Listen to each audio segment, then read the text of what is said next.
All right.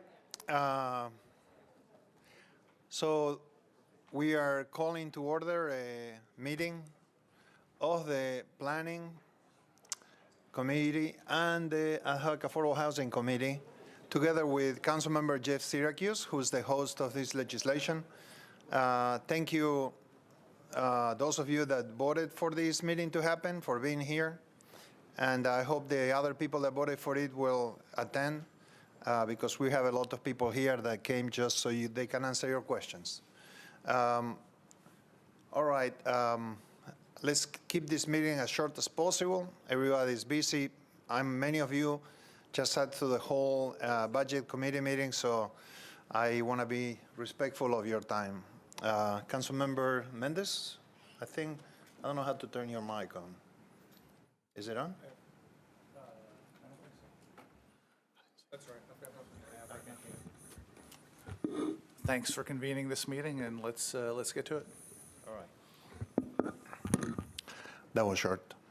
Councilmember Syracuse, have any comments? Thank you, Chair. I appreciate you calling this meeting. Thank you for folks to be here to answer any questions you have. Thank you.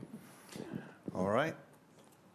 So the format of the meeting is we requested that you all submit questions to Mike Jemison. Many of you did, and the questions were forwarded to the different parties that we have here today. We have the Planning Commission. We have the MDHA people and the MTA people. And Mike, you can come here.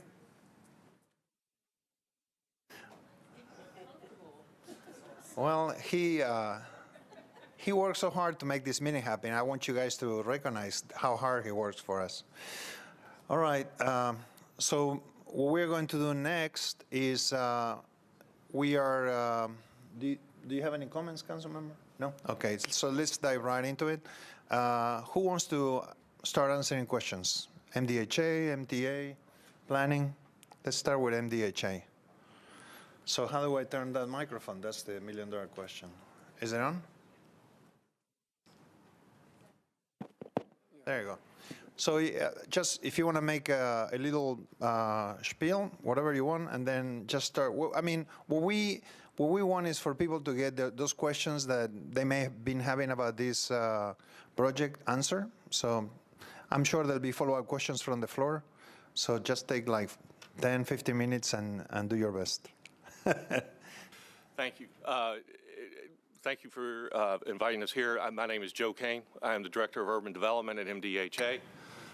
We have been working on the Donaldson Transit-Oriented Redevelopment District for going on a year now, with various meetings with the public out in Donaldson. Also meetings with shareholders, lots of meetings with the Planning Commission. This is located inside the Donaldson Urban Design Overlay, which has been in place for a decade, and we have been wanting to see additional growth there. The Music City Star has been working there for about that same length of time, for about a decade, out into the area as well, which provides a great opportunity for new transit and for transit-oriented development, exactly as the state had authorized last year to put into place to allow us to mix both new construction that would support transit areas, as well as, which is brand new, is affordable housing. We can work directly with affordable housing and developers to incentivize affordable housing inside these new transit-oriented redevelopment districts.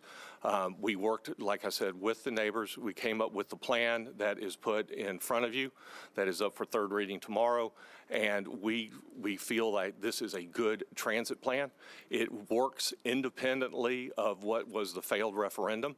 The failed referendum did mention and did have lots of conversation about transit-oriented redevelopment district, but also talking with the Music City Star and the transit, the urban design overlay from over a decade ago also talked about transit-oriented type of development to come in there.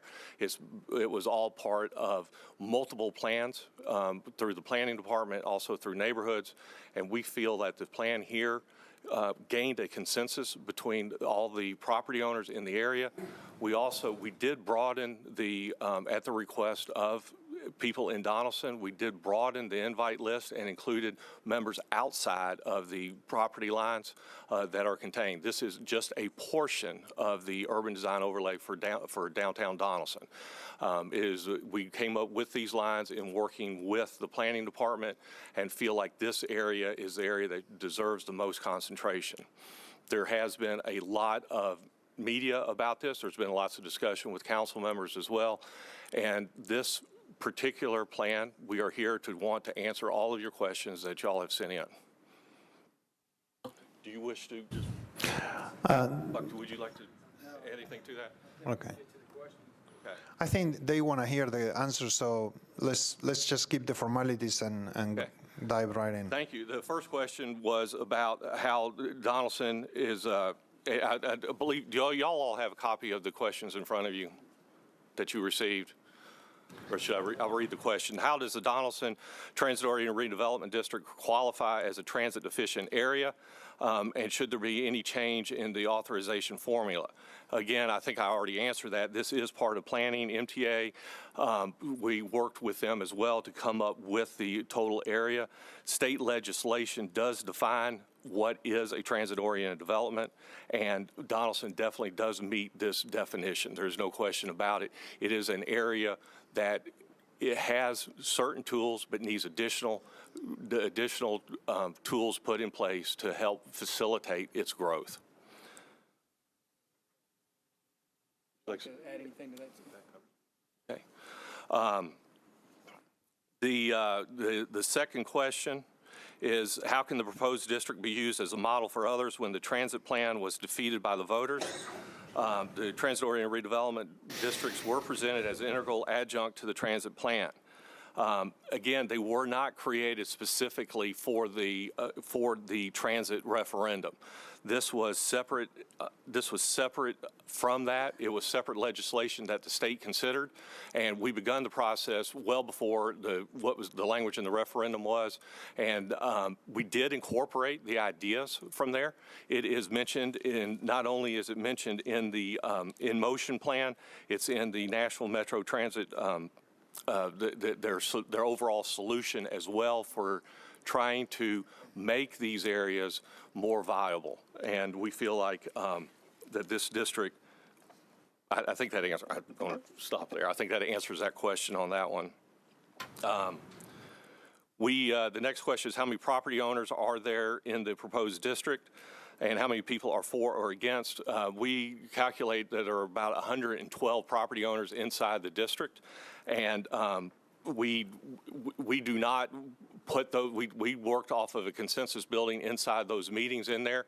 There were probably at least that many people attended throughout our sessions, back and forth on there on multiple. Many people attended all of those, and others only attended one or two meetings.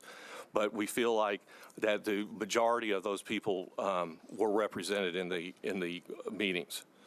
Didn't the authorization of other redevelopment districts require majority approval of the property owners inside the district? And the answer is no. We do have. We present those, as I said, to the public and work on consensus building as it works out. And transit-oriented redevelopment districts are no different in that manner. Following question is, what advantages do the establishment of a redevelopment district in Donaldson have over other establishment of business improvement districts that exist in downtown, such as the Gulch Business Improvement District and the Downtown Business Improvement District? A business improvement district goes on to essentially ongoing maintenance is what you will see. You see the downtown, you will see the people out that help clean up graffiti and help relate to others, other ongoing maintenance issues. In the Gulch, they work a lot on the landscaping that you see down in there, and the Business Improvement District has its own board and works outside separately. It is also a separate tax that is in addition to the regular tax that the Business Improvement District works off of. Next question, the original TIF loan calculations. We did distribute some TIF loan calculations in January of 18. The question is that it revealed the present value of the total tax increment available for debt service and repayment of the $30 million in TIF loans was originally $30.4 million. Because the value of the entire TIF increment tax stream was only the value of the original loans themselves, there appeared to be no upside for the city and no financial justification for the proposed. We initially ran, this was back in January, at the beginning of the year when the legislation was introduced. We ran essentially what we considered a worst case scenario. That would be the basic minimum that would be necessary to drive redevelopment. It was also predicated on us taking 100% of what Metro Council approves as increment for the district and borrowing it on day one. That is not something MDHA does. We follow development. Our TIF loans follow the development that comes on, but we did take this as a worst case scenario and determined that the growth inside Donaldson, and we compared that to growth inside other redevelopment districts, that the proposed growth would justify and would retire debt of $30 million plus interest and provide a return to Metro government in addition to that. The question goes on to say that in June of 2018, the projections were changed on several important ways. The awarding in TIF loans was stretched out over 10 years at $3 million per year for those 10 years, and it produced a better present value number. Yes, it did. There is no question to that. When you take on the debt spread out over year, you are not incurring all that debt and interest on year one. And we modeled this much more closely to how redevelopment districts actually grow. And they grow on project by project that takes place generally on a year basis. And so our $3 million growth that we projected annually was based on essentially a $30 million new construction building being constructed during that calendar year, picking up that debt that goes along with that if it does indeed qualify for tax increment financing and those objectives, excuse me. The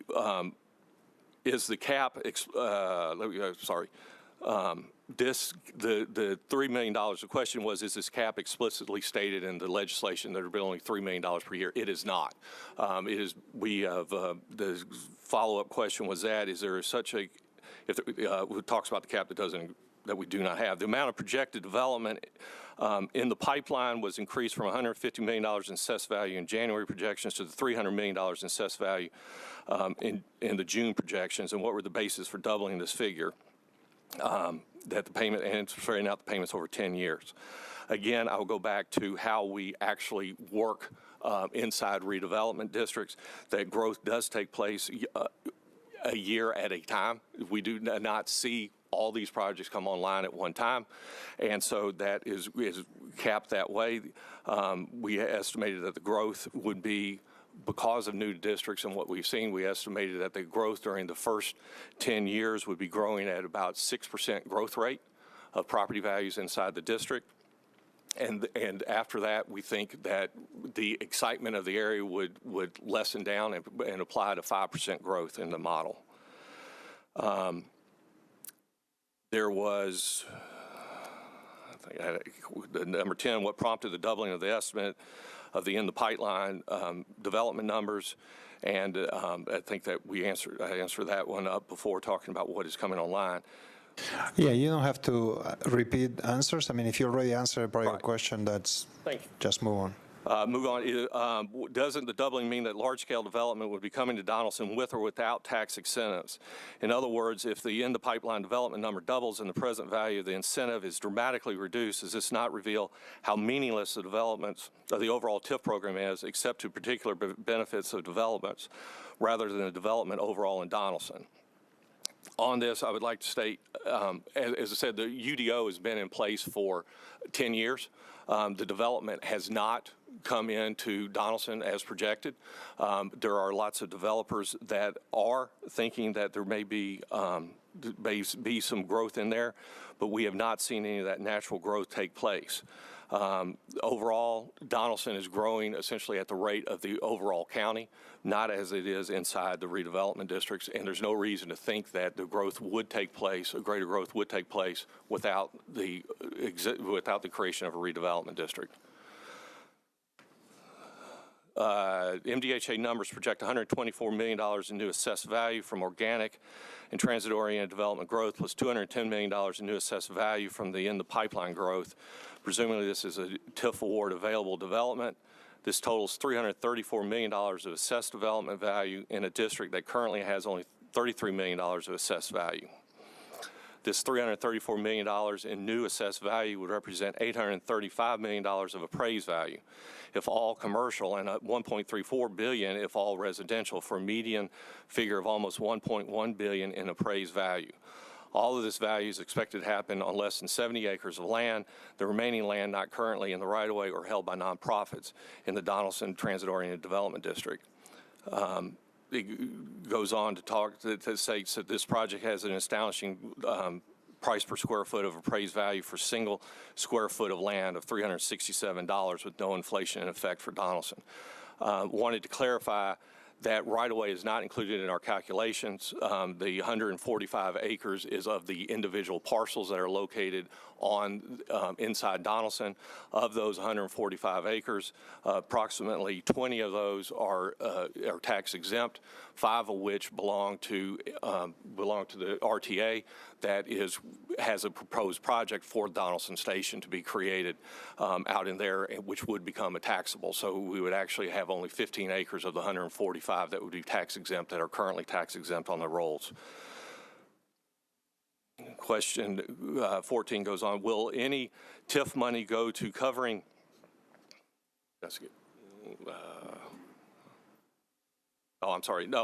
number 12.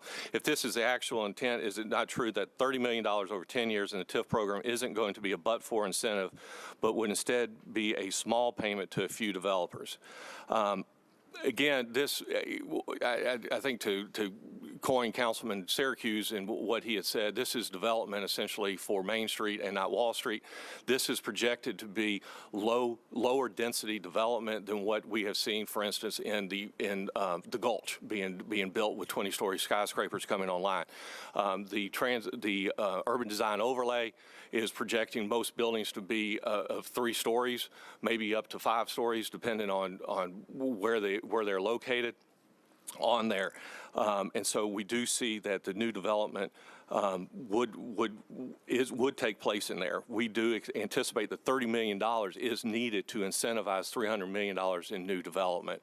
That would equate to a total of more of $800 million in total appraised value over 30 years. We are applying an 8% growth rate.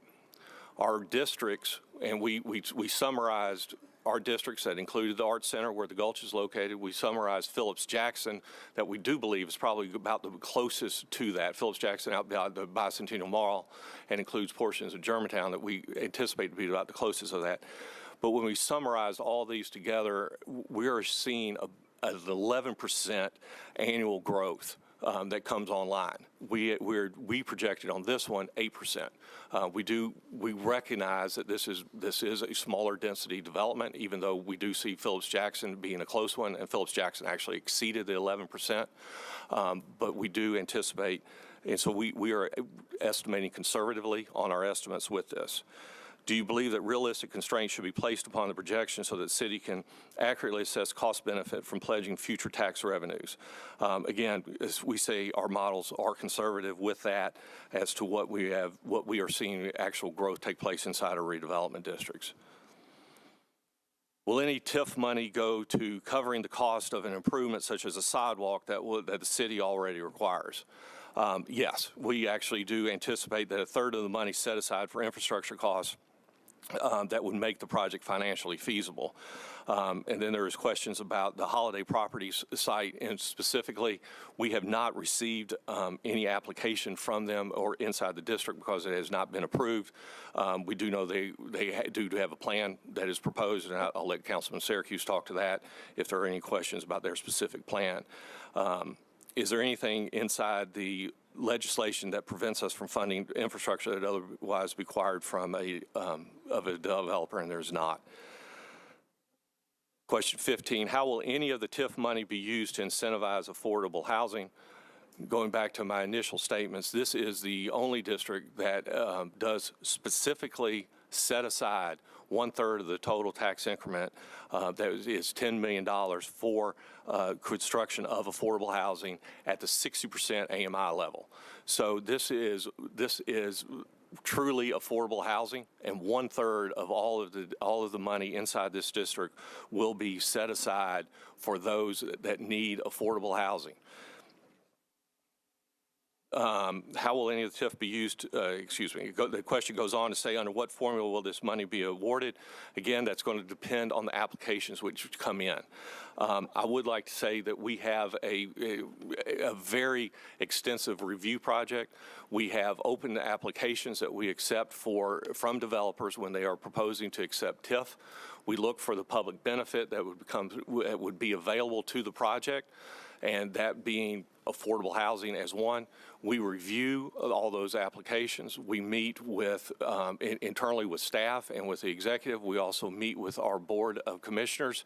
We meet both during the development committee where we discuss these, and then ultimately, if the development committee approves that, then it does move forward to our full board for consideration of that. All those are done inside publicly held meetings that we have to discuss any proposed tax increment financing for any project. The money will be, what is the estimated grant per unit? We have no grant per unit. It, again, is based on the individual project. What type of, how many total units of affordable housing will we incentivize with the TIF money for this purpose? Again, not exactly sure. We do believe that we could get 100 affordable units within the district at the average of $100,000 subsidy per unit. We think that's a reasonable amount of subsidy based on new construction costs. New construction costs pushing probably $200,000 plus per unit.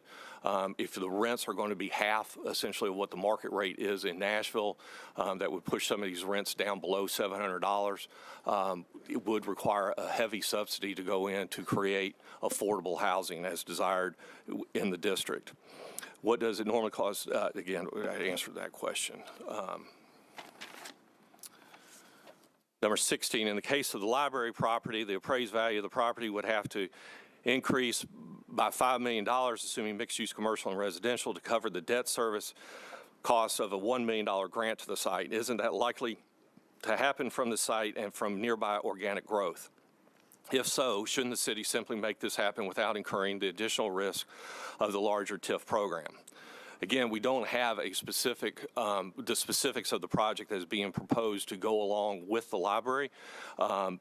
Donaldson has grown at an average of, again, of the 2% in the area. The idea that it would happen without TIF, we do not believe it would. I think the last 10 years is evidence that in order to get this type of development, that it is going to need the tax increment financing to be put in place. We do believe that it would actually be a riskier move to not create tax increment financing in the area, and all of a sudden have a look back at we have lost opportunity of what did not take place inside Donaldson in the area when we have so much being discussed, and providing a new library for the area is much needed. Please explain and elaborate upon how transit-oriented development districts differ from other redevelopment districts in the collection of tax increments in the area. We have basically the previous redevelopment districts worked off of individual projects that are included. This redevelopment district, we have the ability to take increment from the entire district due to the uncertainty of rising costs of affordable housing that may otherwise be incurred by the general fund, infrastructure costs that may otherwise be incurred by the general fund. So we do believe that this is a way to direct that back into that neighborhood. Is the proposed Donaldson TOD district larger in area than a typical redevelopment district? No, we have districts that range in size from probably less than 50 acres to up over 200 acres. This one at 145 falls within that realm of where it is. The metro government is currently facing challenges in the collection of operating budget revenues, leading to adoption of a status quo budget for this fiscal year. If the metropolitan government essentially freezes any general fund growth in this large portion of Donaldson, could that have a further detrimental effect on the ability of the city to collect operating revenues over the next 5 fiscal years? What is the potential impact if the tax rates are not adjusted despite large growth in appraised values? Again, this is tax increment, so we are basing everything off of increases in property taxes. Metro will also share in those increases in property taxes. What amount of estimated property taxes will MDHA receive over the course of 30 years that will not go to the city's general fund? Based on our projections of a $30 million debt, which would be capped by Metro Council at the approval of this plan, we cannot exceed $30 million.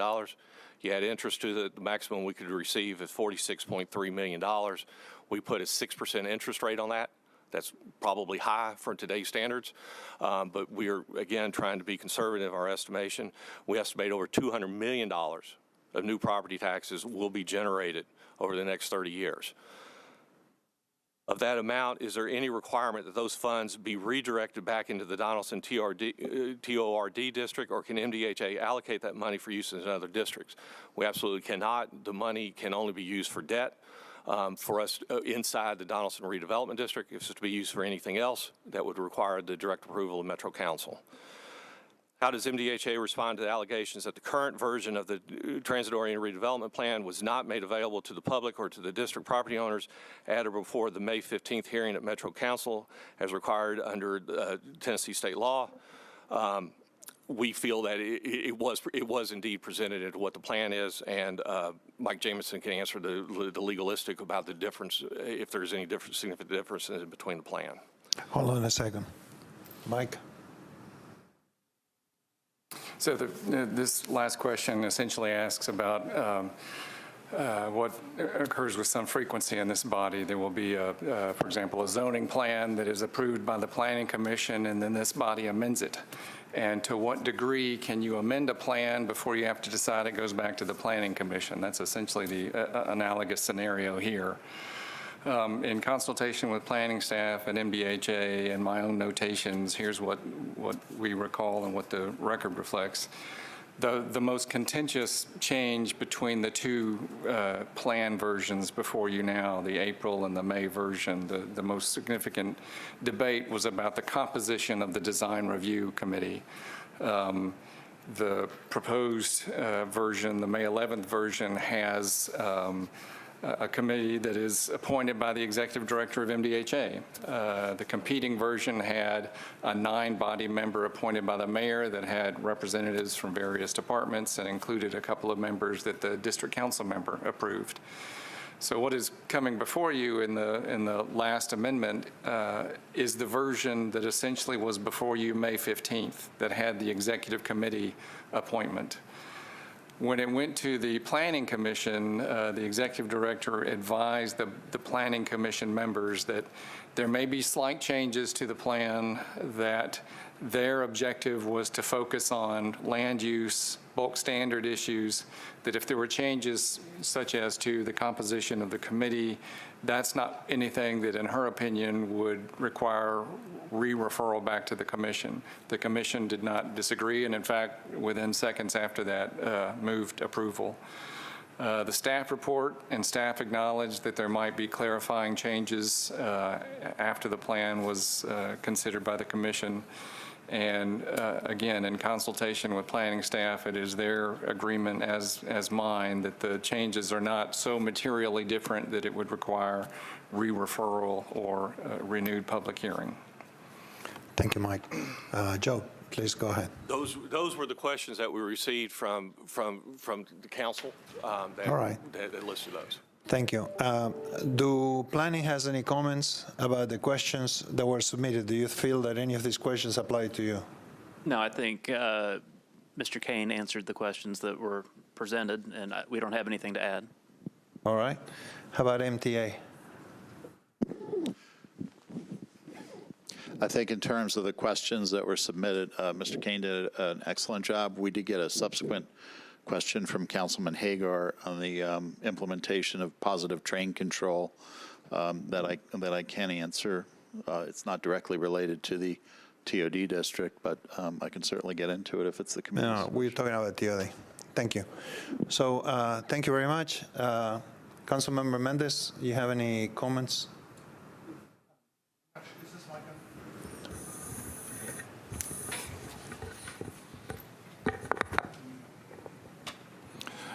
Thanks. One brief affordable housing comment, and then more about the substance of the questions. First, just on affordable housing, it wasn't mentioned, but planning conducted a survey of the housing units in the immediate area and found that 90% of the current units meet affordability guidelines. And I would note that the plan doesn't call for any plans or ideas or programs to preserve any of that housing. So the affordable housing piece is a little interesting in that the survey, the pre-development survey, says 90% of the units are affordable, and we're talking about the affordable housing components. I think Mr. Kane said would get us 100 units. On the money side of this, I mean, to my colleagues, I mean, I think you've seen over the last 3 years when it comes to money things, I usually, I've got an opinion, but I usually don't get too worked up about it. This is, honestly, of everything we've dealt with during this term, bothers me the most on the money side. I've tried to reach an understanding about the assumptions that go behind this, and it boggles my mind how the assertions are being made that are being made. This is the first tax increment financing district in Nashville that would pull the tax increment from all 145 acres, every parcel in the property, and anticipating that that's a big deal to take all the increment for 30 years from 145 acres. The argument made in the plan is, but we're only going to need 30% of the increment in order to fund the loans, and Metro gets to keep the other 70%. And that argument was made here again today. But if you dig into those numbers, it is wildly optimistic tax revenue assumptions that are being made.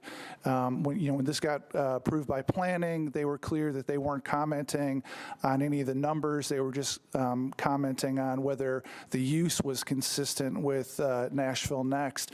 And I'm happy to get into deeper details on the assumptions, but the spreadsheet that Mr. Kane provided to me to back up this idea that that he said here today, that the average growth of tax revenue over 8 years across all the districts, redevelopment districts, is 11%. If you use exactly the same methodology that spreadsheet uses, it suggests that they're assuming a 19% tax revenue growth rate for the Donaldson district using their own numbers. It's just, I mean, I'm voting no. I'm interested in a response, but if the response is anything like I've gotten over the last 60 days, it's we're just doing math differently, and I wanted to make that point. Metro will not get operating revenue out of this district for at least a decade, and I don't think there's any credible argument that Metro will get any operating revenue, and given our current state of affairs, that doesn't make sense to me.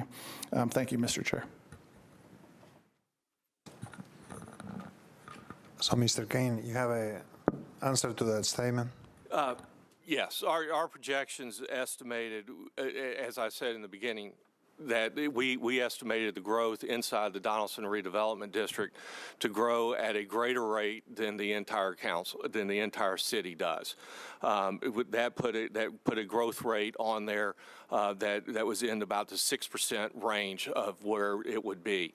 That was during the first 10 years. The numbers that he also, that Councilman Mendez was mentioning with our compounded growth growing at 19.5%, included the new development that we anticipate coming online. And we anticipate during that same period of over $200 million of new development to take place inside our model. that we had with that. From the period thereafter, after that decade, the growth rate was below 5% during that time. And so we did in our spreadsheet, we are taking averaging. We applied straight lines to all of these on our methodology. We anticipated straight line growth for a limited period of time. We expected that growth rate to be reduced after a decade, and our projections are showing that that the increment would be produced. Again, the only increment that we can take is the increment that would go to support the debt. MDHA does not borrow money unless there is revenue sources to repay that. Those revenue sources would be the individual projects that we would be looking at to come to us, and that we anticipate that being the increment that we would be asking from Metro on an annualized basis is the increment from those individual projects. Mr. Kane, is MDHA aware of any redevelopment district or any 145 acres in Metro, in the history of Metro, that has a tax revenue growth rate of 5 or 6% over the course of 30 years? Or is you have to cherry pick a 8-year segment in order to get that sort of number? The data source that we had went back 8 years as the most reliable. We did a random selection of properties inside our districts, trying to indeed verify that the growth rate is on that level. Again, it was a random sampling that we did, and it only amounted to about a half a dozen projects inside the redevelopment districts that were existing. We were trying to find apples to apples where we could find the same property and what the same property had done that had not been redeveloped, and we were looking at growth rates, yes, that supported the 11% number that we had. So there's no 30-year evidence anywhere in the city, MDHA property otherwise, or in the history of Metro. And to support these assumptions, you have to take immediately after the recession, when property values hit a trough, and go to 2017 when tax revenues flattened out? That's the time zone that we had the most accurate data for. All right, thank you. All right. I'm going to give Councilman Syracuse a chance to make a statement or something. Councilman. Thank you, Mr. Chair. I'm happy to assist in answering questions. I think Councilman Joe Kane took my line there that at the end of the day, this is a different use of TIF. This is TIF that supports neighborhoods, and it's for equity and inclusion in our neighborhoods where we've seen a lot of the development and the use of TIF downtown. This is now TIF for Main Street. It's not TIF for Wall Street. And because it specifically utilizes UDO standards, this is not an MDHA agenda. This is community building and exactly what the Donaldson community wants. Thank you. Thank you, Councilman. So I have a lot of people on the queue, and I remind everybody that we have we have a lot of people from Metro that came here to answer your questions. We have people from the planning department, from the mayor's office, MDHA, MTA, Mr. Jameson. So get all your questions asked and answered so we can make good decisions tomorrow. So first one is Councilman Brett Wieters. Thank you, Mr. Chair. In a community meeting that I had on Thursday, I was asked a question with regard to AMI, and I know with a lot of our discussions in the council about affordable housing, it was discussed that AMI in Davidson County is not the same as AMI in Williamson County and things of that nature. So the question that I was asked by a constituent that I wasn't able to answer was whether this AMI calculation for 60% or below is specific to Davidson or is it area-wide? If it is a little bit more area-wide, how would those numbers differ from what 60% AMI would be within Davidson County? If you don't mind, say who you want to ask the question to. Whomever can answer the question, but I'm going to assume that would be Mr. Kane. Thanks.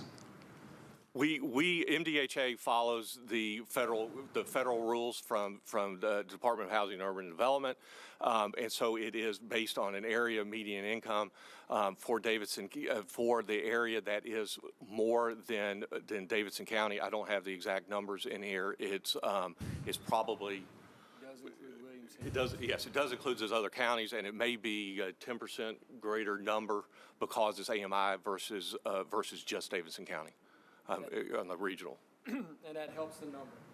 So by the rent including- would be a higher level. It makes the rent higher because it includes more counties. And so those counties have slightly higher rents. And so it pulls the AMI and the rents off. Can't hear you. Yeah, if you can speak to the microphone so it's the people that are watching on TV can. It does include several more counties, up to 9 counties, I believe. And so it does include higher income, which helps us in Davidson County. Wait a minute, so if the 60% number for Davidson County, let's say, is $600 a month, and this is higher, I mean, that's what I'm trying to get, like, just a feel for how that differs in terms of what our expectations are. Yes, it makes the 60% essentially becomes, for Davidson County, would be closer to about a 70%, below 70% that we would be addressing. What it does is it makes a project more financially feasible because they are able to charge marginally more rents than they would based on just Davidson County. And that's still, I mean, a pretty affordable number. I mean, just kind of putting that out there, I've had constituents who were shocked to learn that they would qualify for some of the incentives that we have. But that information was requested by a constituent. I just wasn't able to answer it, so I appreciate that. One other thing, and Mr. Chair, just want to throw this out there. I don't know that this is necessarily a question for any of the folks here, but I know we have had some correspondence from NOAA, and I definitely have a lot of NOAA members who live in District 6, and so I, again, want to be sensitive to that. But I think Councilmember Mendez raised this point about, there is a fair amount of affordability that already exists within the greater Donaldson area or the immediate vicinity, and the question is, like, what would be done to preserve that affordability in that area? I'm not necessarily certain of what those tools would be if you had a whole bunch of private property owners nearby, like what we would entertain that we would do to maintain that affordability short of, property tax abatements or even incentivizing those homeowners to keep their property rents or prices at a certain level. But just wanted to throw that out there. I'm aware of that concern, but I'm not certain yet what tools those would be that we would be looking for that would preserve affordability in the general area. But it's a good question, Mr. Kane. Did you guys look into that? That is, no, short of it. That is what is missing. That's what the referendum would have helped to assist with, is going outside the district. We only work inside our district where the boundary lines are. So MDHA doesn't do any, like, for example, like Rebuilding Together Nashville, for example. I know you guys do remodelings and help people stay at home. Are there going to be an increase in the budget to support these families? Sorry, I'm hijacking your question, but I think it's a good question. So we've requested a $500,000 grant from the Federal Home Loan Bank to assist with our weatherization project. We hope that we're successful. That will double the amount of money we can put into weatherization, which will help to protect those homes and protect them, a little protection from gentrification, so that we can update and upgrade some of those homes that are out there that might be picked off if we can increase the HVAC and the other items within those homes. And we are pursuing strategies to protect those homes. Well, I'm sure people will ask some more, but thank you, Councilmember Witters. Councilmember Angie Henderson. Thank you, Chair Bedney. I was hoping, if I may, with the chair's permission, have Director Bland, in fact, answer the questions related to the train, because I think, we all recognize that development oriented to transit is smart, but that relationship improves with the transit being more frequent. And so as I understand it currently, the Lebanon Star, great service that it is, so glad that we have it, only runs as often as it does now, because if it runs more frequently, it's federally mandated that we have to have positive train control and some other improvements. And so just kind of for the viability of development that is oriented to transit and that related frequency, I hope you could maybe respond to that, Chair, with your permission. Yeah, sure. I just have a problem with Councilmember Hager, but I don't have any problem with you. Well, Council Lady, you're exactly correct. There's a dynamic between the quality of service, where frequency is very important, and span of service. And the only real complaint we get about the Star is the fact that it's limited to essentially 3 inbound peak hour trips in the morning, 3 outbound peak hour trips in the afternoon. So ultimately, the goal is to grow that service. Positive train control that you touched on is one requirement of that. It isn't the only requirement. Otherwise, up to this point, the federal requirement for positive train control goes into effect January 1st of this next year. So if that were the only barrier, we would have been operating more trips up to this point. But clearly, that's a long-term goal. Where we stand with respect to positive train control, the estimates we have on installation are $20 to $25 million. We had actually been accumulating funds toward that project, and frankly, we had more pressing capital needs. We need to rehabilitate the locomotives. We need to replace the passenger coaches in relatively short order in the next couple of years to assure that the 3 inbound trips and the 3 outbound trips can be sustained. But that is a long-term plan to install positive train control, and also to identify other capital improvements depending on the operating schedule. There need to be track upgrades, track expansion, potentially at some of the sites, expansion in park and ride capacity. And the RTA's involvement in this, and just to clarify a little bit, the Metro Transit Authority actually manages under contract the services of the Regional Transportation Authority. So this is actually, the Star is an RTA service, and Donaldson Station is owned by the RTA.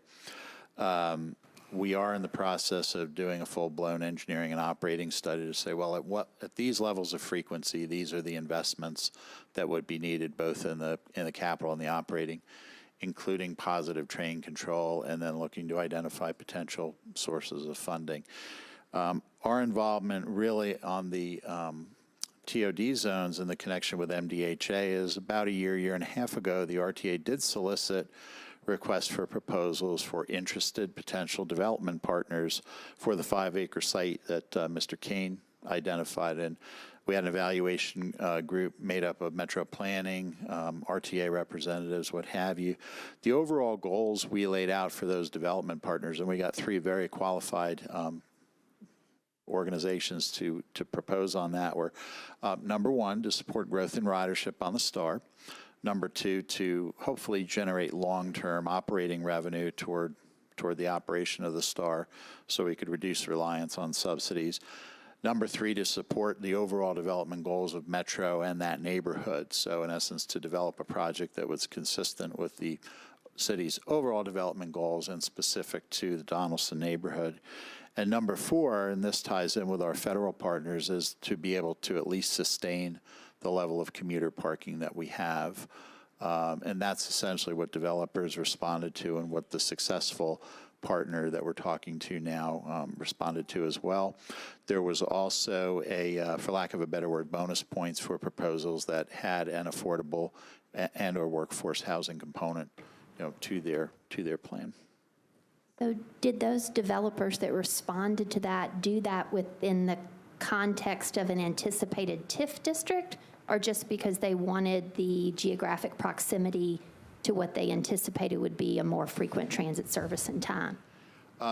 They didn't respond specific to the TIF district. In fact, if I recall, the original solicitation, we did a similar one for our Mount Juliet station in Wilson County, actually went out prior to passage of the state legislation. But factually, and we've seen this at Mount Juliet, and we're seeing it at Donaldson as well, because it really necessitates to meet all of those goals with the level of density that they're looking at, requires structured parking, and that does create it doesn't make it a profitable enterprise on its own. So there is and this was true in Mount Juliet as well, an interest on the part of the private development partners to help identify that gap funding, whether that were through TIF financing or that were through outside grants, similar to what we're seeing in the Hamilton Springs Station development. But we don't have enough private, there's not enough private return on investment to develop the structured parking that's necessary. Okay, so the gap comes in that this is out in an area where you can go to and from work based on the schedule as you have it now, but absolutely everybody, even though they live in a transit-oriented development district, or rather transit-oriented development, they still need their car to get to the grocery store and do all those other things at present. But this Donaldson Center would be anticipated as more walkable or dense. Yeah, and I believe, and Councilman Syracuse and planning can probably speak to that better than I, but that is the long-term plan for the neighborhood. It is supplemented somewhat. The STAR is, what Donaldson Station is known for, but the number 6 Lebanon Pike bus also serves that station with all-day and evening service. And the long-range plans anticipated by the authority, by the Metro Transit Authority, would create that as a transit hub with the train, the number 6, and also direct service to the airport and the Opry Mills part of the community. So it would become more of a transportation hub over time, as development occurred in that neighborhood. Okay, that's good to know about the bus improvements. And then, so the plan that you mentioned as it related to the track improvements, the positive train control, just the frequency, when do you anticipate completing that? And have you projected now the cost of all that, or will that come with the plan? Yep. And what are the sources to the RTA of the revenue? Are those federal grants? Sure. Or those via the MPO? Or I guess I'm just kind of looking at, just the balance of, we've got to increase the frequency, but the development doesn't want to be there without the frequency, and just striking that balance. The primary source of funding, for instance, when we were programming for positive train control, before we got into the need for the locomotive rehabilitation, the car replacement, and other track upgrades is more pressing, is a federal program known as State of Good Repair Funds for fixed guideway systems, such as the Music City Star. So we had actually accumulated a level of funding of about $12 or $14 million toward the project. We'll now allocate about, I think, $7 to $8 million of that toward locomotive rehabilitation, car replacement.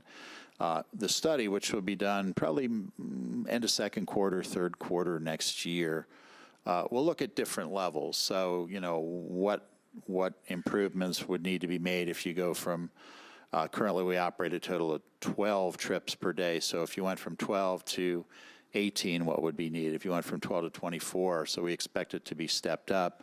Positive train control would be required if we went from 12 to 13. But other track improvements, potentially station improvements, additional rolling stock, expansion of the maintenance facilities could be part of that. So what you will see, and we're happy to report back to the appropriate committee of council when it's done, is kind of a stepped approach of, well, at this level we need to do this. At a higher level, we'd need to do something else, and that will be true of both the capital investment and the ongoing cost of operation. Thank you so much. It's very helpful. Thank you, thank you, Council Lady. Council Lady Dowell. Thank you.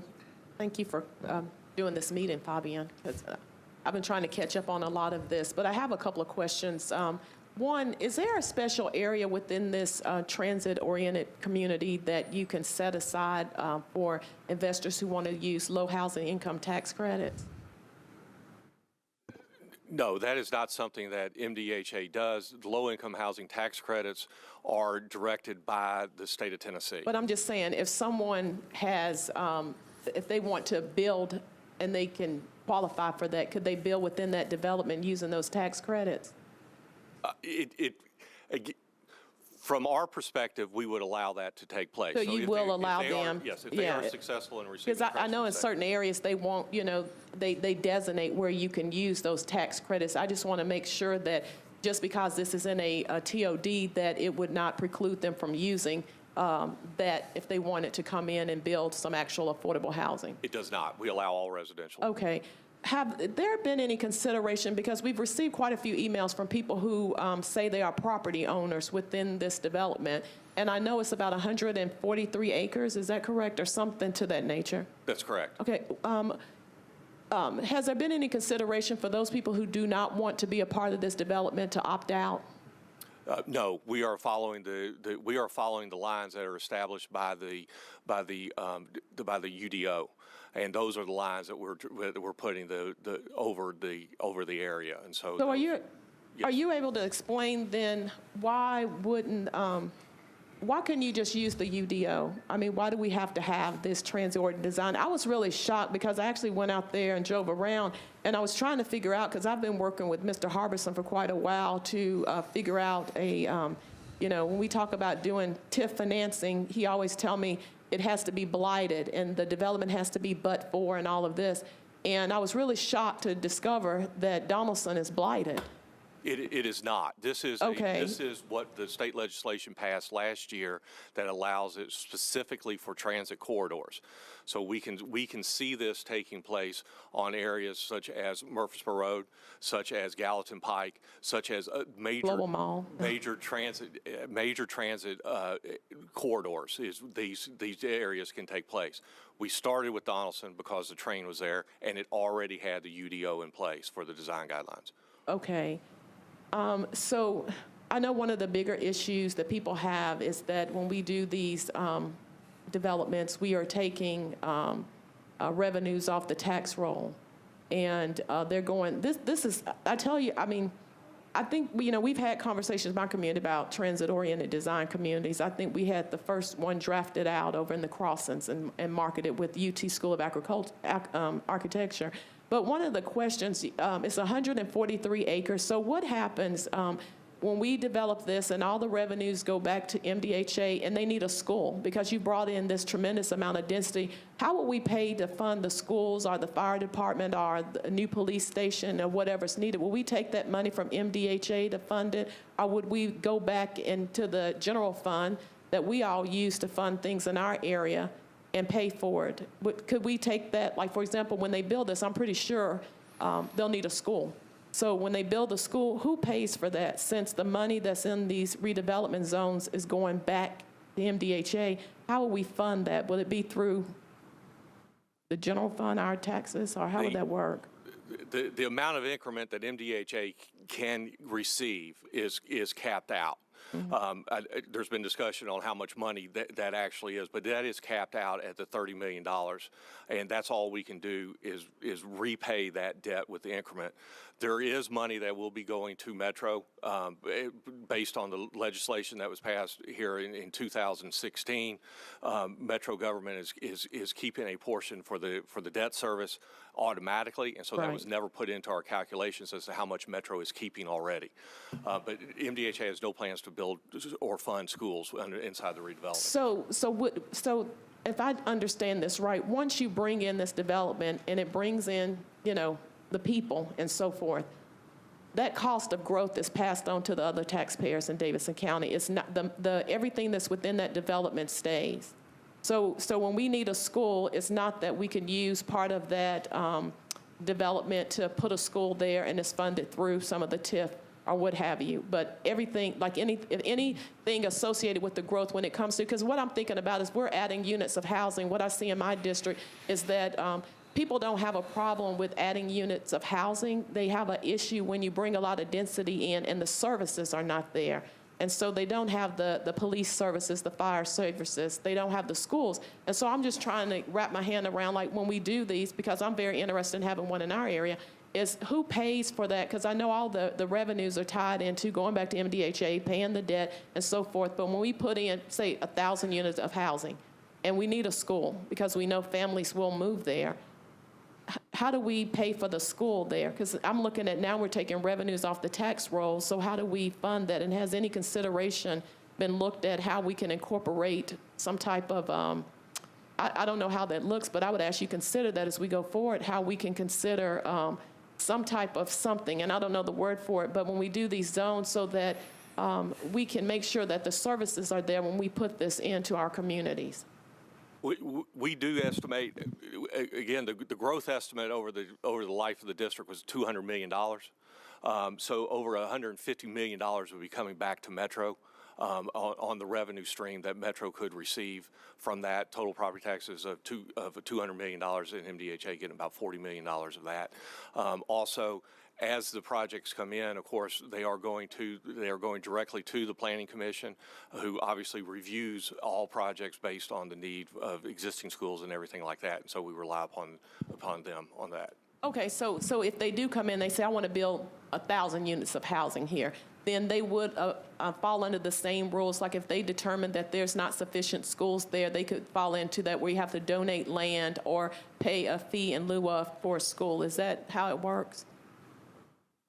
We analyze, with any rezoning, we would analyze the impact on schools, and we make a recommendation to the Planning Commission, and that staff report goes on to the council showing the increased student generation that could be generated by any rezoning.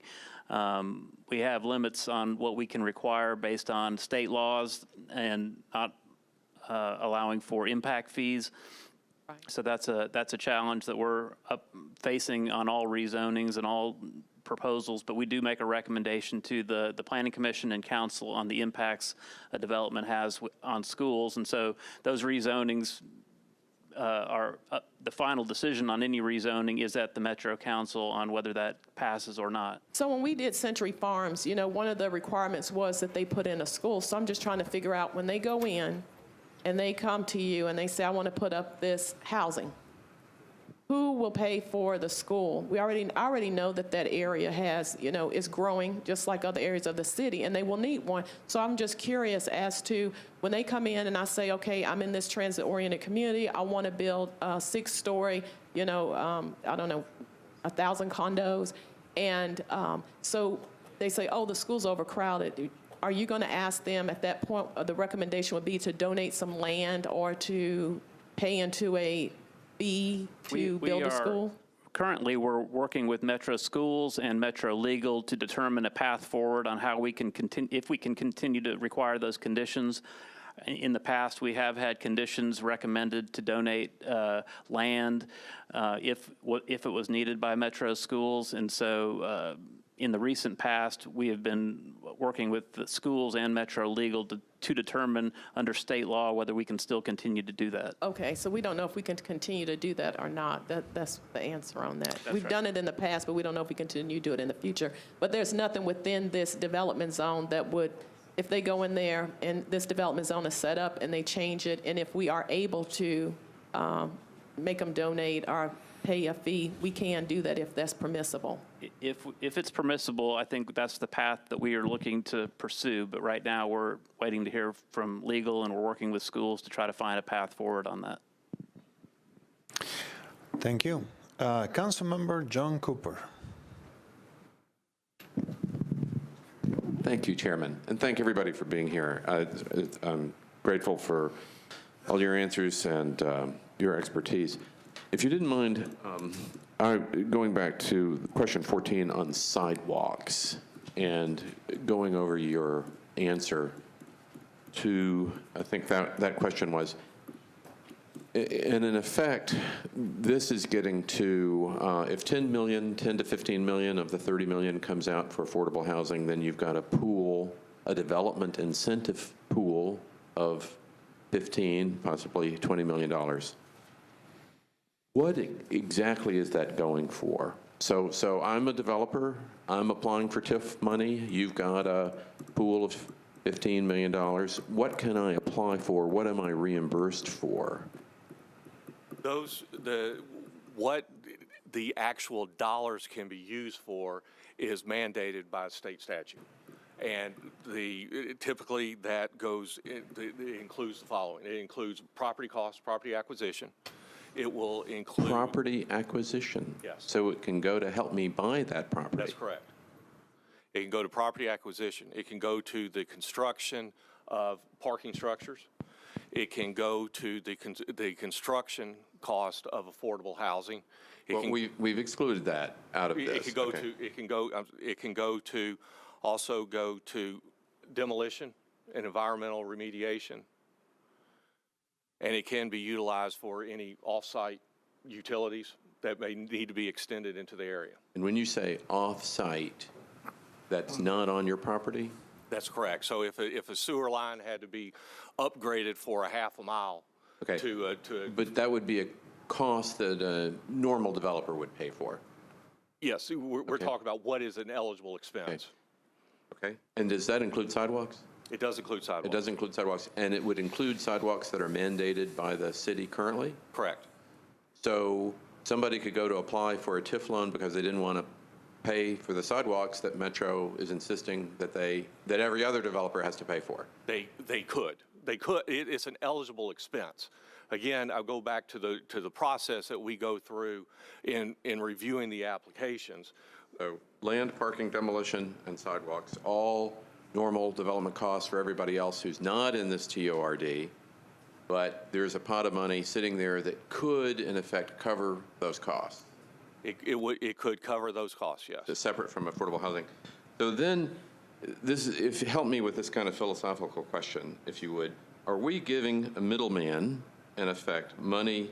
Well, actually, I was going to say, are we giving them money to do infrastructure that the city should be doing for itself, but giving the middleman a fee to be doing it? Or are we giving them money to pay for something that they should be doing themselves? And I guess there's no part A to that question. There's only a part B, that we're giving them money that every other developer would be paying for themselves. Yes, and I will go back to what it previously said, is what we are not seeing in Donaldson is the growth taking place. And so there has been no development, and there hasn't been the construction of new sidewalks that have been taking place but because the development has been extremely limited inside Donaldson. What we see is that this would spur the additional development that is contemplated. That we literally have to pay somebody to do development there. Yeah, I think the article today, I mean, there was an article that came out today that was talking about a development that was ready to go that essentially would not pull the trigger. Okay, but if you supercharge this and did all this TIF money all at once, clearly under the projections, that will not pay itself back. It's too much. The present value is not supportable. That if you issued $30 million worth of TIF loans in 1 year, golly, the whole thing is underwater. But if you do $3 million a year over 10 years, then you get some financial return, but it's not capped in the legislation, right? So how would we cap it in the legislation? You're correct. It's not capped in the legislation. The anticipation does not put the project underwater. If it was all that, we did run the worst case scenario, and it would retire the debt. That's what we ran initially. Well, but there would be no present value. The stream of payments from the TIF would be, if you did it all at once, the present value stream of payments would be the same as the loan. So there would not be any net surplus for the city. It would retire the debt, correct. Just under that scenario, so it's very important to limit it to $3 million a year as per your projections. Or the financial return that you're advertising. Well, but then that begs the question of, then are you going to limit the growth of development on it? But if you don't limit it, doesn't pay for itself. Councilman Cooper, let him finish. Okay, sorry. Then that would limit the growth on a basis. If we have multiple, we do not anticipate $3 million per year. We put that into we had to come up with a number. We may put out the first year, we may put out $1 million, and we may put out $4 million in year 2. And we don't know how it's going to be dispersed out, because this is dependent upon the developers coming in. We are looking for new development that is driven, and it's driven by the economy. And the reason why the development is not taking place yet is because it is not financially feasible. And so what we are eligible to spend TIF dollars on makes the project financially feasible, because those dollars go into the project, making it financially feasible. That would not otherwise take place, which is why those developments have not begun yet. Okay, I appreciate it. I know there are a lot of people in the queue. Obviously, I'm excited and could talk about development economics a whole lot. It is cautionary that if it was super successful, it would be underwater. Okay? That if you did the original projections and you did all the TIF loans in the beginning at once, because it was just super successful, the development pipeline was there, then there would not be any net present value gain to the city. And that's a caution. No, because we still estimated that growth to come over 10 years. So if it all came online in year 1, there would be that payment schedule would be there, because you would have $300 million of new growth immediately in year 1. We're anticipating $30 million of growth per year, and the $3 million worth of debt per year. If the $30 million go out in year one, the $300 million of new development comes online in year one.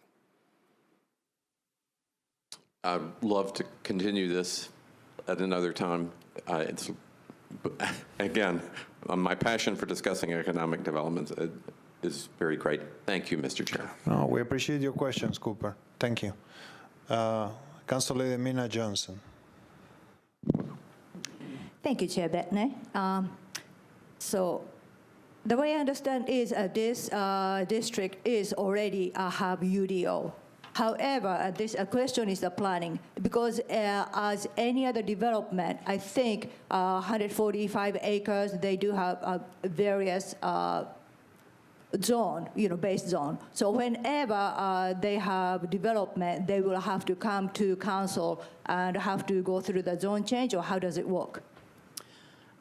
No, I mean, this property is already mostly zoned CS with an urban design overlay, and there is already an allowance for residential development along this corridor. So to date, since the UDO was adopted, I guess more than 10 years ago, we have not seen a lot of development. I think there's been one small 3-story office building approved within the UDO. There's been some rehabs of existing buildings and existing structures, but in terms of new construction, I think there's only been one office building that I can recall. So in other words, as long as whomever eager to develop comes, bring the plan, and if the plan is within the UDO guideline, they don't have to come to council for zone change. That's right. If it's within the base zoning and the UDO guidelines, then it would not come to council. Okay, thank you. And I think Councilman Syracuse has worked on the designing guideline, has appointed who's going to do the design review as well as planning and MDHA and council member or community member. I think that was in the packet. Could you confirm that? Yes, there has been there is a proposed design review committee already established through Councilman Mendez's recommendation. Syracuse, I'm sorry.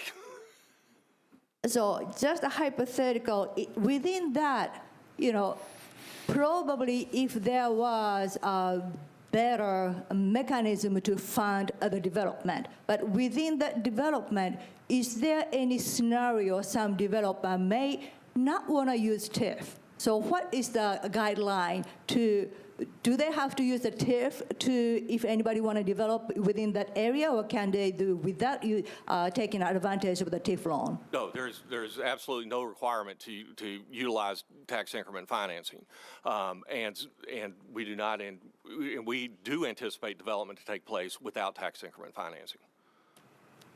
So what do they have to meet with the guideline if anybody want to utilize the TIF? It would be the same guidelines. It's the guidelines under the UDO. Does it come with affordable housing portion, or it will be kind of strictly voluntarily? The requirement of affordable housing is only with if you elect to use tax increment financing. And so 30 years maximum in the life of 30 years, not like 30 years come off our revenue, right off our revenue, and then sitting in your bank or nothing like that. No, it is $30 million, and it's over the life. And so if the $30 million gets repaid, you cannot go back and use it again. So in other words, if we give as a MDHA and, UDO gives such a tool, but if by any chance nobody decided to take advantage of this type, the TIF loan money will not be taken out of our revenue stream. Correct. That's correct. Well, thank you. Thank you, Council Lady. Last question is by Councilmember Hager. Thank you, Chairman. Mr. Bland, I may have missed it, but I know we talked about the positive train control. It's 25 million, and then you said you need about 10 or 15 million on updates to the train itself and tracks. Is that correct? Yeah, in round numbers, it's about 9 or 10 million for the locomotive and car rehabilitation replacement, and then about another 2.5 million for the track upgrades that we're doing now. Okay. And do we have any of that money set aside for that right now, or how long is it going to take? For the locomotive rehab and the car replacement and the track upgrades, yes, we do. But that was the money we were setting aside for positive train control. So what we did was to go through a process sanctioned by the Federal Railroad Administration to get what's called a limited service exception. And to qualify for the limited service exception, which allows us to defer the installation of positive train control really indefinitely, we simply, first of all, it's based on the volume of freight in the corridor, and the volume of freight in this corridor is well below their thresholds. And we have to limit service on the Music City Star to no more than 12 trips, 12 one-way trips in any given day. Our current service schedule is exactly 12 trips, with the exception of Fridays when we run 2 additional Friday evening trips. So as a condition of that limited service exception, we'll have to discontinue those Friday evening trips, and we'll be doing hearings on that in Donaldson, Mount Juliet, and Lebanon in September. Okay. Do we anticipate when we'll have the 25 million for positive train control? We accumulate the primary source of funds that we're looking at, and we have had some success since the Improve Act passed at the state level in getting state discretionary dollars in some amounts that could be applied toward that. Our primary source is what's referred to as our Section 5337 State of Good Repair funds from the federal government, and they accumulate specifically for the rail system at about $3 million a year. So, Okay. So that would be the primary source that we're looking Well, I knew there was some that was regulated to Nashville Eastern Railroad this year, am I correct? Yeah, pretty much Repair. every year. Those are allocated to the Regional Transportation Authority Okay. based on ridership So population. do you see a timeline of 2 to 3 years to get to positive train control? It's hard to say because, again, I'll refer back to the conversation with the question that Council Lady Henderson asked, is we'd really like to see the outcome of this overall programming of projects because, for instance, if we didn't have to do the locomotive rehab, we didn't have to do the car replacement, we just installed positive train control, by itself, that doesn't mean we can operate more than 12 trips. If we need double tracking or passing sidings or yard upgrades or shop expansion. So I think this study, if you will give us a better roadmap to a range of projects, a prioritization of projects, potential funding sources, financing plans that, kind of get us there. So it really wouldn't be prudent for me to guess right now that, well, we can start positive train control in 3 years or 5 years. Now, what we indicated in our application to the Federal Railroad Administration is it is our long-term intent to pursue positive train control, but in the meantime, we will live within the bounds of the limited service exception. And if we get to positive train control, what is the goal of how many times you want to run that train a day? Again, it will depend on the financial capacity of the authority, both to do all the projects that are required, whether they be track projects or maintenance facility projects, and the actual cost to operate service, which isn't insignificant. Is Mount Juliet still contributing to the Music City Star? Do you know how much that is a year? Mount Juliet's in at $30,000 per year. Okay. Wilson County's in at $50,000 per year. And Lebanon is, I want to say it's about $75,000, $80,000 a year. And the subsidy per year is about what, $2 million? Is that correct for the Music City Star? That's pretty close. Actually, it's somewhat higher than that, but there's state money involved in that, Okay. and some federal as well. Okay. Thank you, Mr. Bland. Thank you. There's one more question with MDA. Shay, thank you all for being here. One question I have about the Mount Juliet area is I've noticed that without using TIF money, they've started to develop that area. Am I correct about that or not? I can't speak to what is happening, but Steve could probably speak better around the station as to what's taking place there than I could. I'm not. Yeah, but there, as far as you know, you don't know if they've used any TIF money or anything, because they started to develop there as well. I do not know of any. That's all. Thank you. Well, we don't have anybody in on the queue, so I have a couple of questions, and then we'll wrap the meeting up. My first question is for Mike Jemison. Mike, we heard from MDHA that they could use $10 million for affordable housing. They were planning on using $10 million for affordable housing, that they could use some of the rest of the money to do things outside the district when it was contributing to the district, like an infrastructure. So the question is, when I proposed the legislation that was going to deal with affordable housing, and it was defeated by the state, part of the idea of that legislation was that part of the money was going to go towards the Barnes Fund to take care of families to be able to stay in place. So the question, it's a long question, but the question is, can some of the money that this project generate go to the Barnes Fund to assist in helping people stay in place, being that it can also be used for infrastructure? So the MDHA plan sets aside or targets $10 million for affordable housing, capped at $15 million. That's allowable within a TIF plan that they put forward in this plan. Your question is whether or not those monies that within the $10 to $15 million cap could be dedicated to keeping people within affordable housing residence? Like there is, I mean, we got these emails that Councilmember Wieters brought up about 800 families apparently that live within the area that could be impacted by the increased cost of living. So if we could do what we had planned to do on our legislation originally through the Barnes Fund, we could have helped them stay in place by helping them build a ramp or winterize in the house. He just said before that that they are hoping to get $500,000, but that necessarily will apply for this particular part of the city. That will probably be for the whole city of Nashville. So how can we help those 800 families stay in place? And usually it doesn't require a lot of money, but I wonder if there is any way to tie in, being that we are discussing something that will be a model for the rest of the city. Well, it's not within the plan that's before the council that was previously adopted, and then the amended plan, the May 15th version, does not envision that expenditure of TIF funds. The 10 to 15 dedicated to affordable housing, the remainder for infrastructure doesn't include that program. The proposal would be to amend the plan.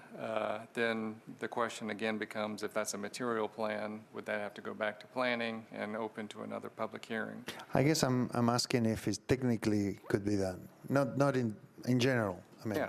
Yeah, a TIF plan could dedicate the remaining funds after you've allocated a certain portion for affordable housing to improvements in existing affordable housing. You've got that flexibility. Thanks. So a question for the mayor's office. Who wants to take that up? Yeah, for the affordable housing people. Your mic is on. So if we could dedicate some money for the Barnes Fund out of any particular TIF, so will you be able to address that question I asked? Can the mayor's office do that? I do not know the answer to that question at this moment, but I can find out for you. All right. Thank you, Joseph. Thank you, Mike. Question for planning.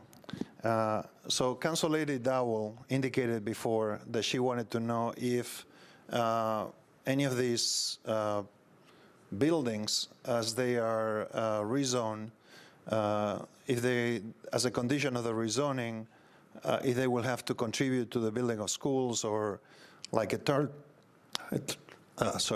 lane or things that come up on a traffic study, whatever. But then you also said afterwards that everything on this project won't have to come through planning because it's all been approved with zoning. So in this particular project, will there be any conditions placed upon any of these buildings by the planning department? We will review each project that comes through per the UDO standards. And if they meet the threshold for a traffic impact study, then they will have to do a traffic impact study. Public Works will review that traffic study and make recommendations to planning, and we include those as conditions of approval if there's a traffic study requirement, depending on the scope or the size of the project. But on properties that are already zoned, we do not look at the school impacts on properties that are already zoned, that already have those entitlements. On rezonings that come to the council, then we do provide that recommendation. I'm asking about this particular thing that we're discussing right now.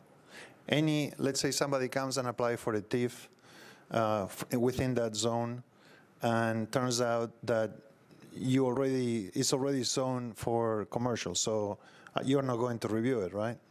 Only administratively. Right. We'll review it against the UDO standards. We won't review it for school impacts. Right. So the question that Council Leader Dowell asked wouldn't apply for this particular thing.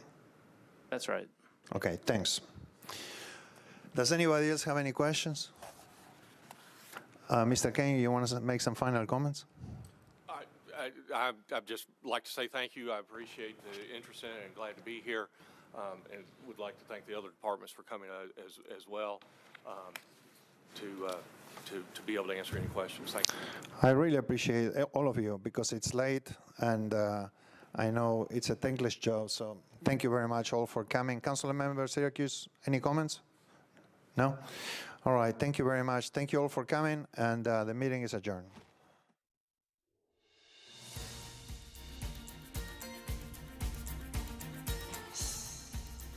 This has been a service of the Metro Nashville Network.